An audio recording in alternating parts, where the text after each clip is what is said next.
All right, today's my final trip to the city. I have a blood test, a meeting with my surgeon, and a CT scan just to finalize the imaging of my abdomen so they can do a couple of practice runs before the actual day. So we got 19 days left, and then we'll finally be going through with this liver donation. So far, everything's gone well. All my results have come back fine. My grandmother's results have come back fine. So hopefully everything turns out well. I'll see you down in New York City. All right, made it down here with Dad. Going to the first test. I got the blood test first, and then we're gonna go meet the doctor, and then after that, CT scan. So I'll update you during the blood test. All right, we're getting ready for the blood work, and I got the same guy again, Tulio. So let you know how this goes. I think I'm probably getting the same amount of blood drawn, like 14 vials. All right, it's time to meet the doctor. Another just sit down and talk. So I'll throw the phone in my pocket and record it just like last time. Things have been looking good? Yeah, I mean, So you far? gotta prove. There's always a chance that we'll decide, either because of your grandmother and the way that we're, safety is first, and so, the ability to see everything and make sure that we can rebuild everything. So about 10% of the time, when we go start laparoscopically, we decide to make an incision. All right, so we've done almost 90 laparoscopic cases, of which we've had about 10 of them. We needed to make an incision. Open up. I'll emphasize, we close the bile duct, we close the artery, we close the portal vein. In your grandmother, we have to rebuild it. Okay. And so if you look at success rates overall, or leaks or complications, they're much higher in the recipients Okay. than the donor. Yeah, so the average recovery is 3 to 6 months. Yep.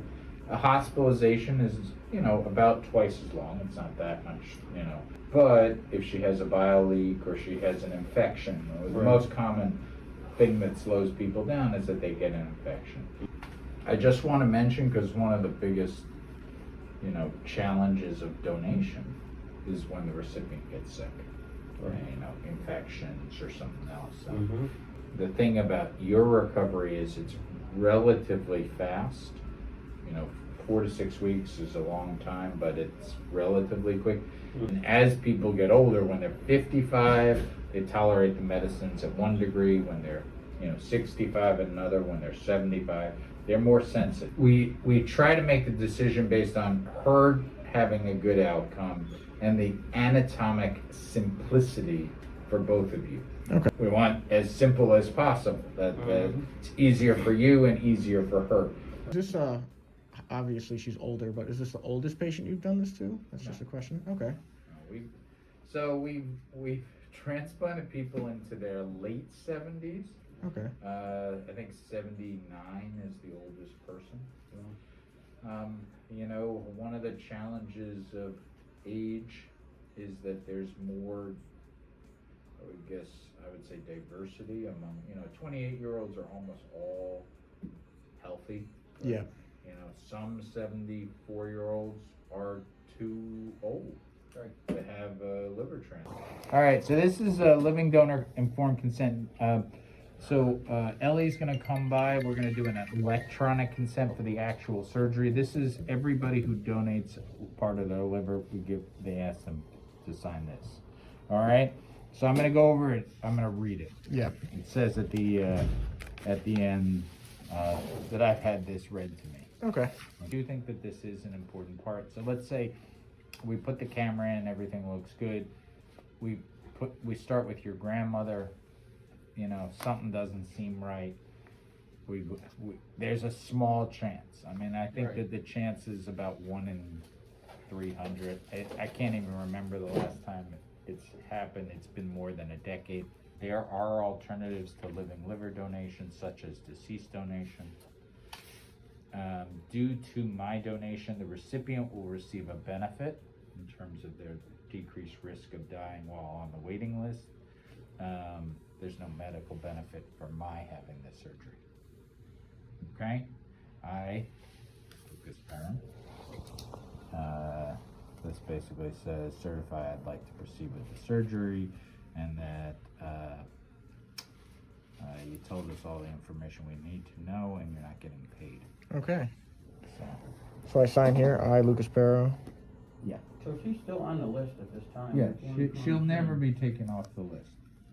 So if she got a deceased donor, we would proceed. Or we would call her and say, Right. you have an offer, right. Never know. So this is laparoscopic hepatectomy for live donor liver transplant. Okay.